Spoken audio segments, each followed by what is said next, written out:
In 1987, director Sam Raimi returned to the big screen with Bruce Campbell in Evil Dead 2: Dead by Dawn. Armed with a bigger budget, Raimi got better effects and more blood, and a bit more humor this time around. The result is considered better than the original. We'll take a look back at this classic horror movie on the next Back to the Feature. Let's all go to the lobby to get ourselves a treat. Evil Dead 2 starts off with a narrator explaining how the Necronomicon, aka the Book of the Dead, contains ancient passages written in blood that can be used to unleash an evil force. Same story as the original, starting with Ash Williams taking his girlfriend Linda on a romantic weekend to a creepy cabin in the woods. He's even driving the same car. That's right, Sam's trusty old 1973 Oldsmobile Delta 88, the car that would go on to appear in almost every Sam Raimi movie. The first night in the cabin starts off smoothly. Ash plays the piano while Linda dances in her underwear. As they get romantic, we get a quick look at the new necklace that Ash gave Linda.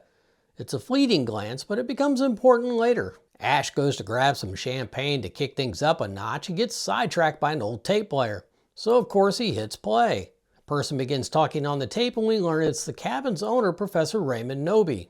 The professor tells how he, his wife Henrietta, his daughter Annie, and his associate Ed were on an archaeological dig inside a castle in Kandar when they found an ancient book called the Book of the Dead. It's not like it was hard to find. It was literally just sitting out on display. He brought the book back to the cabin so he could study it. Through translating the book, he learned about the dark spirits and how the passages written inside could unleash them into the world. This is a bit redundant because the narrator already covered this.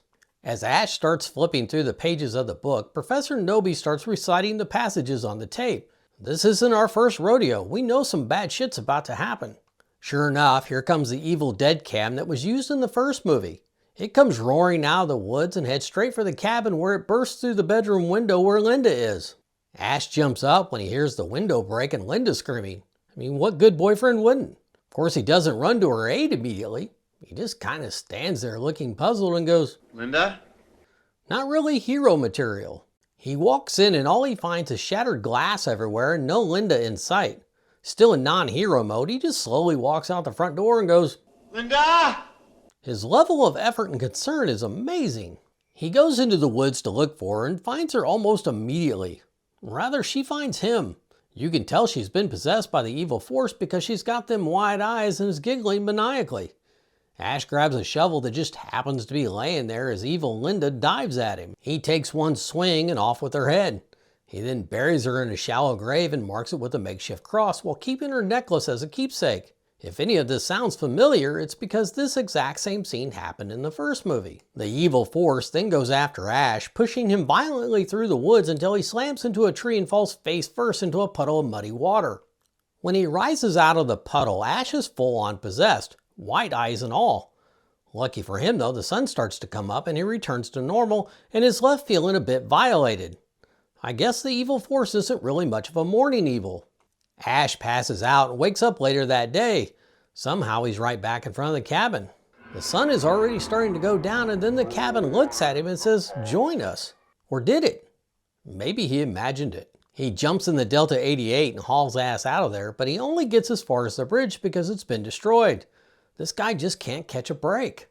He jumps back in the car as the evil force chases him back to the cabin.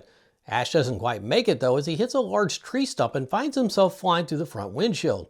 He makes it back to the cabin on foot with the evil force right on his tail. It chases him all the way through the cabin, but Ash somehow manages to hide from it so it just leaves. Once it's gone, Ash peeks his head out from the cellar door. Professor Noby's daughter Annie arrives at a nearby small airport with some missing pages from the Book of the Dead. Her research partner / boyfriend Ed, rocking his members only jacket, is there to greet her so they can meet up with her dad at the cabin. Back at the cabin, Ash looks out the window and sees Linda's headless, half-naked corpse climb out of the grave and start dancing. He just stands there watching as she continues dancing around and then just like that, she's gone. But then evil Linda pops up at the window where she reaches in and tries to pull him out. He fights with everything he has until he wakes up screaming in the chair. It was all a dream. Ash is slowly losing his mind and slipping into madness. Just as he relaxes, evil Linda's head falls into his lap and bites down on his hand. He can't get her to let go, so he goes to the work shed and places her head in a vise. Things get really batshit crazy from here on out. Evil Linda's body comes busting in and tries to kill Ash with a chainsaw. It's a failed attempt though, as it only manages to get the chainsaw stuck in its own neck. Ash takes the chainsaw and it's time to deal with Linda's head. But before he can ginsu her head, the real Linda comes out and pleads for mercy. He doesn't fall for it though, because after all, it's just a talking severed head. We then watch his shadow cut straight down through the middle of her head while blood flies everywhere. Ash returns to the cabin with the chainsaw. He's covered in blood, but he's holding it together for now. He finds the professor's shotgun and decides that's the better weapon, so he sets the chainsaw aside. Well, maybe he's not holding it together very well. When he looks in the mirror, his reflection grabs him to have a little chat. He's not sure if he imagined it though. It's getting tough for him to tell what's real anymore. Things go from bad to worse when the hand that Linda bit suddenly becomes possessed and tries to maul him. While Ash pleads for the evil to give him back his hand, we take a little detour to catch up with Annie and Ed. They come across a local handyman named Jake and his girlfriend Bobbie Jo, who are putting up construction signs to warn people about the bridge being out.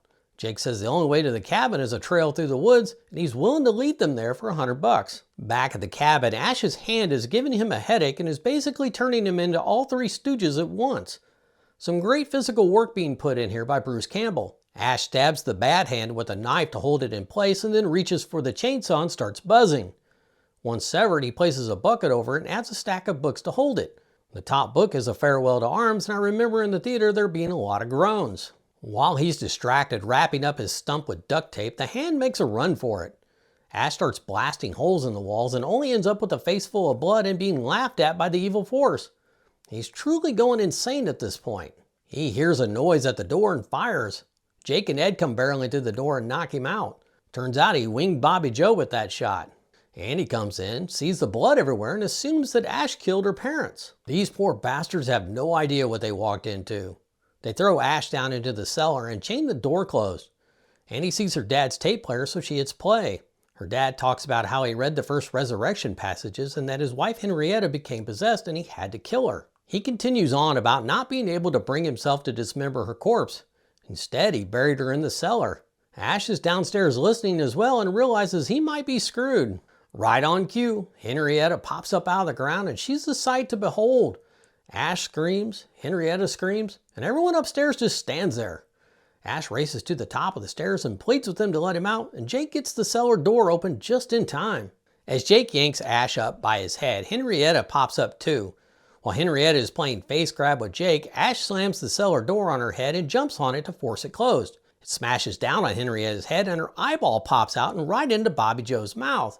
In the aftermath of all that, Ash takes a moment to explain to the group that there's something else in the woods, but Bobbie Jo and Jake are freaking out and want to leave. They're all silenced when Henrietta appears to be normal and is singing a children's lullaby from the cellar. Annie almost falls for it, but Ash reminds her it's all a trick. Then out of nowhere, Ed jumps up in Annie's face and he's now possessed by a demon. Evil Ed tells them they'll all be dead by dawn. Henrietta then joins in as they both chant the movie's tagline, Evil Ed goes after Bobbie Jo, but only manages a mouthful of hair, so he turns to go let Henrietta out of the cellar. Ash comes running in with an axe and takes part of his head clean off, showering the mounted deer head in green blood. He then finishes the job by going to town on Evil Ed with the axe, bathing everything in green blood, including the camera lens. The evil in the cabin starts bouncing around off the walls, making all kinds of noise as our final four whip their heads around trying to keep up. The bedroom door then slowly opens a bit. When they go check it out, all they find is an empty room. Oh, and the ghost of Professor Noby. Ghost Dad tells them that they need to recite the passages on the pages Annie brought with her. It's the only way to send the evil back to where it came from. Ash's evil hand shows up to comfort Bobbie Jo and she makes a run for it out into the woods. We saw the first movie and know this isn't going to end well for her. As predicted, she's attacked and killed by the trees. Ash and Annie break out the pages and start flipping through them. On one of the pages is a man with a blue shirt and a big blade where his hand should be. Annie says it's from 1300 AD and it depicts a hero from the sky who supposedly destroyed the evil. Annie figures out there are two passages that need to be read. The first one will force the evil to manifest itself in the flesh, and the second one will open up a portal to send the evil away. That first passage sounds pretty risky. Jake screws up their plan when he grabs the shotgun and throws the pages into the cellar. He wants them all to go find Bobbie Jo and then get the hell out of there. So off they go out into the night. The evil comes barreling through the woods headed straight for Jake, but then nothing happens. That's because it went for Ash instead. Evil Ash pops up and throws Jake headfirst into a tree while Annie takes off back to the cabin, locking the door behind her. Annie spots the ancient Kandarian knife and stabs Jake by mistake when he breaks in. Oops. Surprisingly, a giant knife stuck in his gut isn't enough to kill Jake. Rule number 1, don't remove the knife when someone has been stabbed. So at Jake's request, Annie removes the knife. She drags his sorry ass back to the main room and didn't even notice that she left him laying next to the cellar door. Henrietta knows opportunity when it knocks. Henrietta reaches out and drags Jake headfirst into the cellar. Annie's effort to save him is a bit comical and only ends up with her being hit with a gusher of blood. Serious overkill. Evil Ash sneaks in and tosses Annie against the wall, knocking her out. In the process, Linda's necklace falls out of his pocket, and when he picks it up, Ash returns to normal. Ash and Annie agree that they need to get the pages from the cellar. This leads us to a montage of Ash out in the shed rigging a chainsaw to his stump and sawing off the barrel of the shotgun to make it easier to use one-handed. He seals the deal with his favorite word. Groovy. Armed and ready to go, Ash goes into the cellar. Now before we go any further, I just want to mention something that I never noticed before. Is that Freddy Krueger's glove hanging on the wall? He gets all the pages and tosses them up to Annie before finally coming face to face with Henrietta. While he's getting his ass kicked, Annie is upstairs reciting the first passage. When he's knocked out, Henrietta goes after Annie and snatches her up by her hair. Ash crawls out of the cellar ready for round 2. When he starts winning, Henrietta puts in some cheat codes and transforms into a large claymation demon. Annie is able to distract Henrietta long enough for Ash to take her head off with a chainsaw. To finish her off, he shoots her in the face. Annie tells Ash that she only finished reading the first passage to force the evil to manifest in the flesh. A giant demon head comes poking through the front door to attack them. Annie starts reading the next passage but gets interrupted when Ash's pesky evil hand stabs her in the back with a Kandarian knife. With Annie down, a big tree hand comes through the window and grabs Ash. As the giant demon tries to eat him, Annie wakes up and starts reading the rest of the passage. Outside, a portal opens in the woods, sucking in everything around it. Ash stabs the demon in the eye with the chainsaw as Annie says the final words and dies.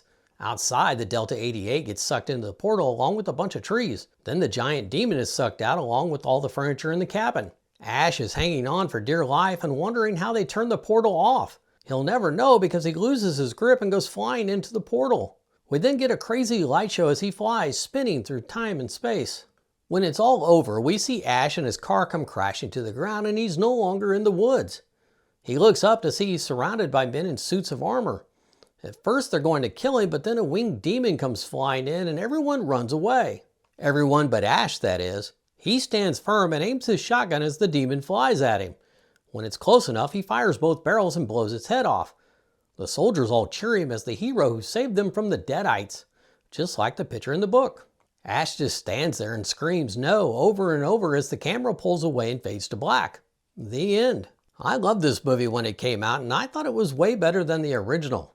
I remember walking out of the theater thinking that I couldn't wait to see Evil Dead 3. This movie did pretty good at the box office and would be followed up 5 years later with the final entry in the trilogy.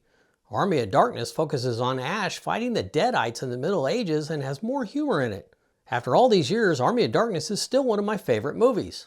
It would also go on to get a soft reboot in 2013 and a TV series in 2015 called Ash vs. the Evil Dead. Another entry in the franchise came out in 2023 called Evil Dead Rise. These additional movies and the TV series were all really great in my opinion. Which is your favorite Evil Dead movie? Let me know in the comments below. If you enjoyed this trip down memory lane, please hit the like and subscribe buttons below to help grow this channel. I appreciate you taking time out of your day and hope you will come back for the next Back to the Feature. Let's all go to the lobby to get ourselves a treat.